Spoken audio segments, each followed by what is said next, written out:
জীবনে যদি কখনো দেখেন কাছের মানুষ দূরে সরে যাচ্ছে, বেঈমানি করছে, দুই নম্বরই করছে, চোখ উল্টাই ফেলছে, আপনি বুঝে নিবেন আল্লাহ তাআলা আপনাকে দুনিয়ার আসল চিত্র দেখাচ্ছে। আপনি যেন বুঝতে পারেন আপনার আপন বলতে আল্লাহ ছাড়া, আপনার আপন বলতে আপনার নবী ছাড়া আসলে আর কেউ নাই। অনেক সময় দেখবেন আপনার জীবন চলার পথে অনেক পরিচিত ভালোবাসার প্রিয় মানুষগুলাও কিন্তু একসময় আপনাকে চিনবে না, চোখ উল্টাই ফেলে।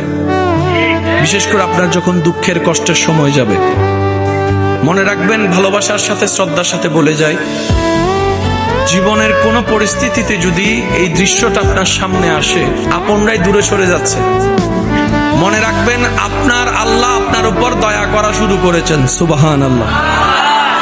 ওই বিপদ থেকে আপনি যাদের সাপোর্ট নিয়ে উঠতে চাচ্ছেন, রব চাচ্ছেন আপনাকে কেউ না করুক সাপোর্ট, আপনার আল্লাহ স্বয়ং আপনাকে সাপোর্ট করতে চাচ্ছে বলেই মানুষকে দূরে সরাই দিচ্ছে। সুবহানাল্লাহ।